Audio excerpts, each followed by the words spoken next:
Generally हम लोग ये देखते हैं ना कि प्रीवियस ईयर का जो भी इनकम होता है उस पर सब्सिक्वेंट ईयर, जिसको असेसमेंट ईयर में हम लोग टैक्स पेमेंट करते हैं। जनरल रूल यही है डायरेक्ट टैक्स में या इनकम टैक्स में, प्रीवियस ईयर का इनकम पर असेसमेंट ईयर में टैक्स दिया जाएगा। जनरल रूल वही बात हम लोग लिखते हैं, लेकिन ये तो जनरल रूल है। लेकिन क्या होता है ना कि ह्यूमन बीइंग बहुत समय ऐसा होता है कि आपका लॉयल्टी भूल जाता है मैक्सिमम टाइम, ठीक है।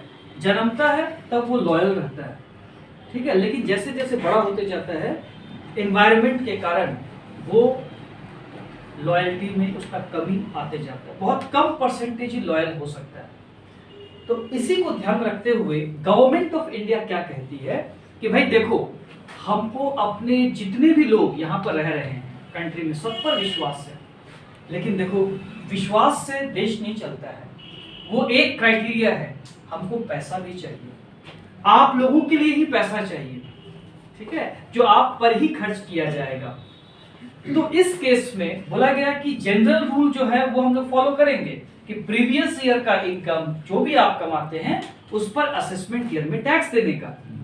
लेकिन अगर किसी भी पर्सन का टोटल एस्टिमेटेड टैक्स लायबिलिटी किसी भी समय प्रीवियस ईयर में 10,000 रुपया या उससे अधिक हो जाए, 10,000 या एक्सीडिंग 10,000 हो जाए, तो उस तरह के व्यक्ति के लिए ये प्रोविजन एप्लीकेबल होगा। क्या प्रोविजन?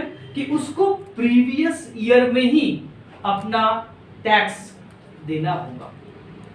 तो कंफ्यूजन ये आएगा कि भाई नॉर्मल जो रूल था कि भाई प्रीवियस ईयर का इनकम पे असेसमेंट ईयर में टैक्स देना, उसमें तो हम लोग को पता था कि पूरा इनकम कितना किए उस पर हम लोग टैक्स कैलकुलेट कर लेते थे।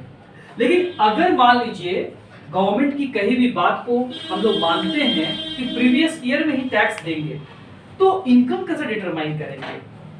तो आपको इस वर्ड को ध्यान देना चाहिए कि जो कहा गया है कि एस्टिमेटेड बोला गया है।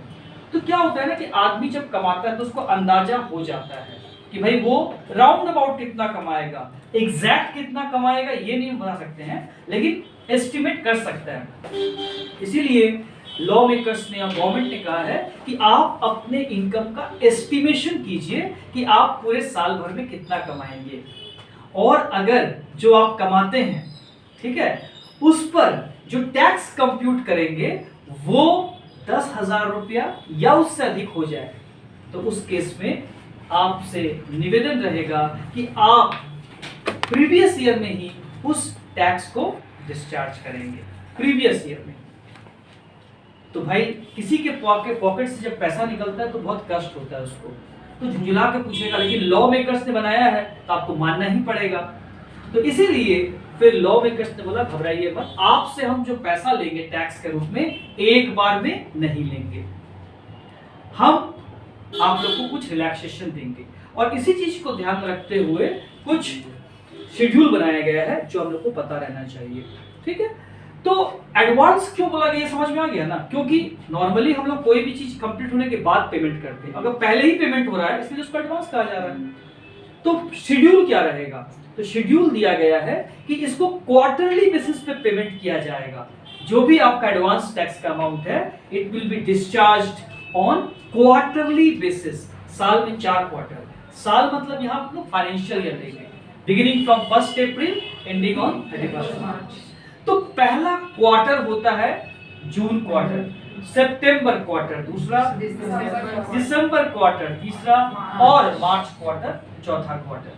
तो पहला क्वार्टर जो है दैट इज जून क्वार्टर का एडवांस टैक्स जो आप पेमेंट कीजिएगा उसका ड्यू डेट दिया गया है up to 15th June of the previous year, या ऐसे भी बोल सकते हैं ऑन और बिफोर 15th जून, ठीक है। मतलब 15 जून तक आपको पेमेंट कर देना है, ऑन और बिफोर कहा गया है, या अप टू बोलेंगे एक ही बात मतलब निकल जाता है।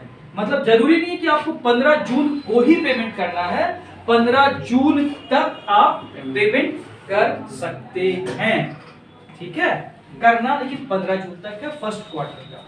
दूसरा क्वार्टर का जो है सितंबर का भी 15 सितंबर ऑन और बिफोर 15 सितंबर तक आपको सेकेंड इंस्टॉलमेंट आपका पेमेंट करना है एडवांस टैक्स का। ऐसे ही दिसंबर क्वार्टर के लिए 15 दिसंबर तक आपको पेमेंट कर देना है। तो मार्च क्वार्टर के लिए अप टू 15 मार्च आपको पेमेंट कर देना है। और ये सब कब होगा? प्रीवियस ईयर में। Am I clear? जब ये आपको समझ में आ गया कि डेट्स जिस समय की आपको एडवांस पेमेंट करना है, तो नेक्स्ट आता है कि कितना पेमेंट करेंगे। तो बोला गया, जैसे बताया गया कि इंस्टॉलमेंट्स बांधा गया है, तो वो रेट फिक्स किया है लॉ मेकर्स ने कि 15 जून तक आपको टोटल एस्टिमेटेड टैक्स लायबिलिटी का 15% पे कर देना है, टोटल एस्टिमेटेड टैक्स लायबिलिटी का। तो 15 सितंबर तक टोटल एस्टिमेटेड टैक्स लायबिलिटी का 45% आपको पे करना है। 15 दिसंबर तक 75% पेमेंट कर देना है एंड 15 मार्च तक 100% आपको पे कर देना है। ये शेड्यूल लॉ मेकर्स ने बना के दिया है और यही फॉलो करना होता है थ्रू आउट द कंट्री। ठीक, इतनी बात समझ पा रहे हैं? नाउ द थिंग इज कि अगर हम लोग को इसको समझना हो विथ डाटा, तो यहां पर एक एग्जांपल लेके देखते हैं कि मिस्टर ए का मान लीजिए फॉर प्रीवियस ईयर 23-24 अगर 20,000 रुपया एस्टिमेटेड टैक्स लायबिलिटी होता है, तो वो कैसे अपना ऑब्लिगेशन को डिस्चार्ज करेगा। तो यही फॉर्मूला या यही रूल हम लोग फॉलो करेंगे। और बताया गया है कि up to 15 June total estimated tax liability that is 20,000 का 15% होता है 3,000 रुपया, वो डिस्चार्ज करेगा 15 जून तक, मतलब 1 अप्रैल से लेकर 15 जून तक कभी भी वो कर सकता है। इसके बाद 15 सितंबर तक 45% डिस्चार्ज करने के लिए कहा गया है। उस चीज को समझिएगा कि टोटल एस्टिमेटेड टैक्स लायबिलिटी 20,000 रुपया है, उसका 45% होता है 9,000।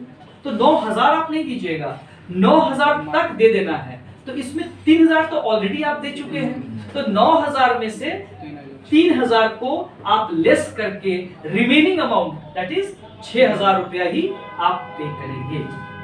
सिमिलर वे में आप 15 दिसंबर तक 75% आपको पे करना है, विच इज इक्वल टू 15,000 इस केस में। तो 15,000 माइनस 9,000 जो आपने पेमेंट कर दिया है उसको आप लेस करोगे। समझ पा रहे हैं बात को?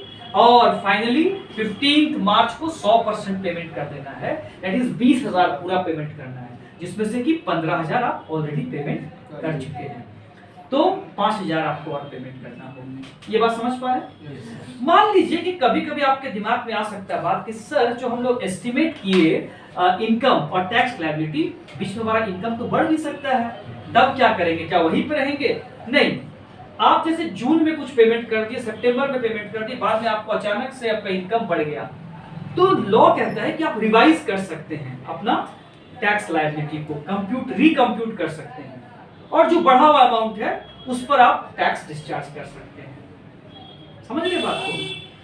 दूसरा तरफ ये भी हो सकता है कि आपका इनकम जितना एस्टिमेट किए थे उतना नहीं हो, तो टैक्स तो कम हो सकता है। तो घबराने का बात नहीं है, आपसे 1 रुपया भी गलत नहीं लेगा गवर्नमेंट, ये ध्यान रखिएगा।